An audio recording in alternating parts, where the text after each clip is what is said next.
And obviously, it's really important that we get good people in these jobs, but they couldn't just directly ask them their race. So they asked them questions like, what was your least favorite subject in school? The correct answer was science. How do you deal with criticism from authority? The correct answer was, I deal very poorly with it. There was a story with Disney yesterday where Bob Iger was like, well, nobody really knows what woke means. And Mike Harlow over on X, you guys brought this up before the show goes and before the show went live. And he says, nobody knows what woke means. It's just a lazy and intellectually dishonest excuse to bury one's head in the sand.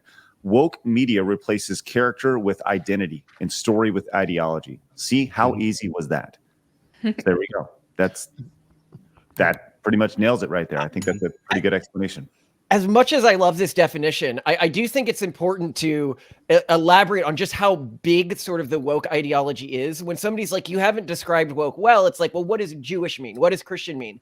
It's an entire world perspective. Right. And when a lot of people hear this, they first say to me, they're like, well, come on, you can be any religion and be woke, right? And I'm like, not really. If I talk to like an ultra woke Muslim or an ultra woke Jew or an ultra woke Catholic, they're going to have the same ideas about gender, the same ideas about marriage, the same ideas about our relation to the environment, a broadly similar cosmology, a broadly similar view of what ethics is, a broadly similar view of what a human's goal on earth is.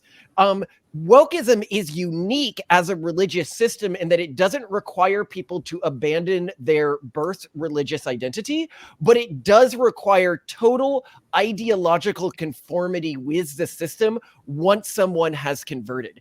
And then it begins to target all of the networks that you are associated with that are connected to immune or non-woke nodes, which is truly what is so damaging about wokeism when contrasted with other religious traditions, is it doesn't allow its members to talk to or consume a media that non-woke things have touched, which is one of the reasons why they're so effective at like infecting organizations and stuff like that. And it's also why they're so sort of immune to any of the outside criticism that they're facing right now, because they so dehumanize people who are not part of their cultural group, that they don't see their attacks as being meaningful or coming from an honest place.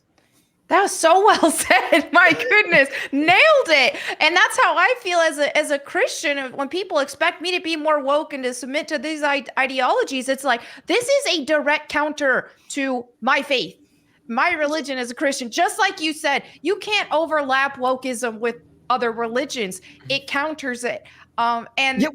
That's refreshing to hear that. In the same way, so like I'm all for like religions have rules, right? Like if Muslims have a rule about Muslims not drawing Muhammad, that's okay. But when they impose that rule on other cultural traditions without those traditions' consent, that's where I draw the line. And this is what we're seeing with things like trans ideology now.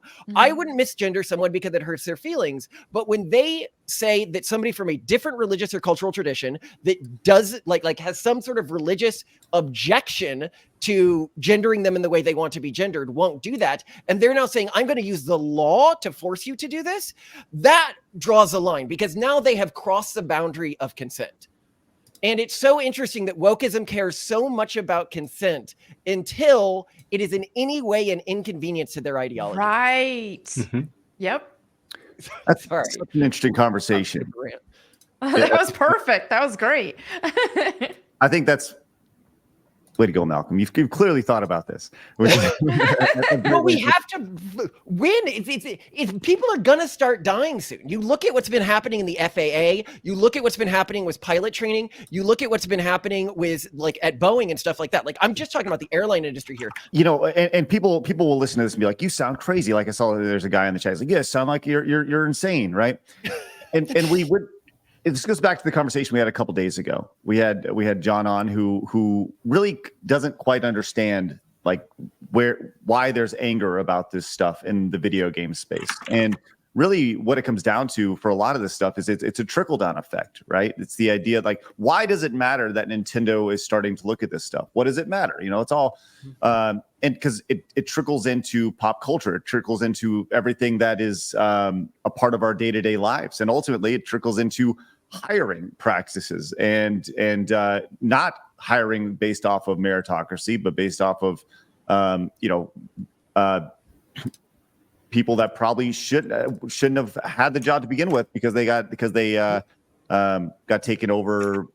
They were given the opportunity based off of you know, the color of their skin, as opposed to someone who may have more education or maybe better skilled, and that's not right. It's clearly not right. Worse than that. So it's not just the color of their skin that they're elevating. It is a racist progressive idea of what Black people are like. And I think where we see this really clearly is in the recent FAA scandal. For people who aren't familiar, flight controllers, they were given an additional test to try to fix their incorrect race mix within people who run flight control towers. And obviously it's really important that we get good people in these jobs, but they couldn't just directly ask them their race. So they asked them questions like, what was your least favorite subject in school? The correct answer was science.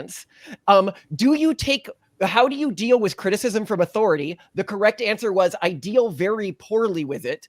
And do you like to take risks? And the correct answer was, I like to take risks. Only 10% of the people who took this passed.